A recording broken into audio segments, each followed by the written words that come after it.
Aston Martin has given the Vantage a refresh, not a reinvention, mind you, just enough of a makeover to make sure it still turns heads without falling into that Botox trap. If anything, it looks sharper now, less Mazda Miata, more Aston Martin. It's more like Daniel Craig from Skyfall instead of Pierce Brosnan from Die Another Day. Visually, it's still the angry little wedge from Warwickshire, but now it's broader across the chest, has an angrier face, the stance is wider, and the new headlights look like they've seen some things. There's a 911 parked quietly in the corner of a party. The Vantage walks in, makes eye contact, raises an eyebrow. You know which one you'll follow outside. In this ion blue, with smoked taillights, blacked out details and 21-inch forged wheels, it's no longer a pretty Aston. It looks menacing like its ancestors, and that old school feeling is a very good feeling. But the face is just half the story. Under that long nose is a thunderous 4-litre bi-turbo V8. It's got a nice old school switch to it. It comes to life like a typical V8. It's still sourced from AMG, still hand-built, this one in UK though, and it's tuned to put out over 650 PS of power and 800 Newton meters of torque. That's proper supercar territory, and all that power and torque is fed to the rear wheels via a rear-mounted 8-speed ZF Auto with shorter gear ratios to keep things angry. And angry it definitely sounds. This bi-turbo V8 sits in a hot V configuration, which means the turbos are nestled between the cylinder banks.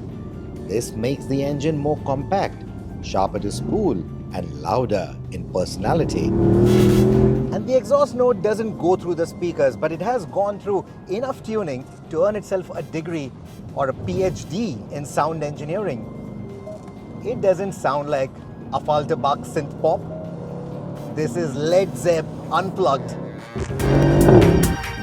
Aston claims a 0 to 100 time of 3.5 seconds, with top speed in excess of 325 kilometers an hour. But more importantly, the way this thing feels on the move is as old school as it gets. It is unapologetically rear-wheel driven with an electronically controlled LSD and stability systems that act more like passive-aggressive suggestions than outright nannies.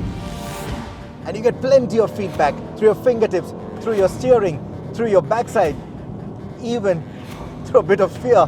Mid-corner bumps or imperfections in general, they are unfiltered, they're broadcast, nice and loud.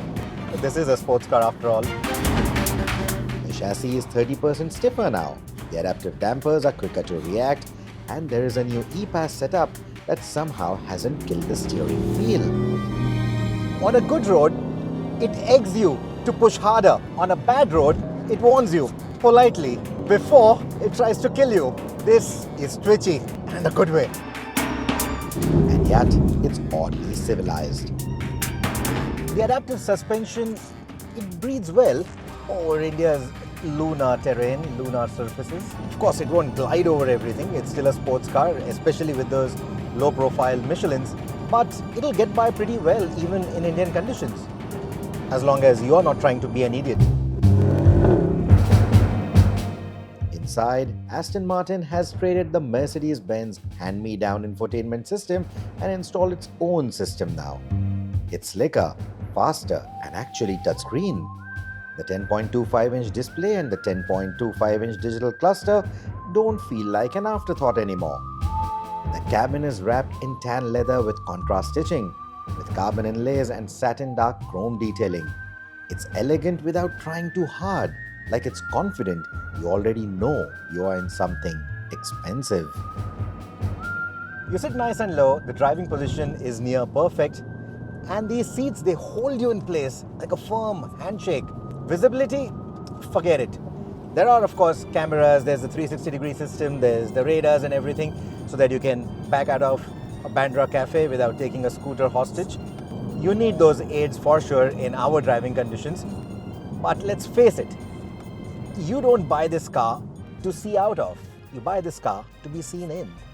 Now let's address the India bit. It costs a whopping 4.5 crore ex-showroom, and you're at the mercy of the pound exchange rate because this is imported from the UK.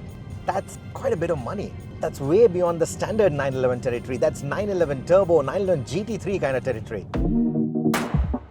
But here's the thing, it isn't trying to be a 911. The Porsche is the ultimate tool. The Vantage is the leather suit with a hidden hip flask. And you don't buy an Aston Martin to explain your choices to people. You buy an Aston Martin because you want something rare, you want something beautiful, you want something that turns heads wherever it goes. It'll even make the valet stand up a little straighter every time you roll in. That's the point of this car. In a world where sports cars are either going hybrid or are so overloaded with sensors they might as well drive themselves, the Vantage V8 is refreshingly old school. From its analog switches to the raw sound and feel. And that is what I continue to love about the Vantage. It's fast, it has its few shortcomings, but it feels alive. And in the end, isn't that the point?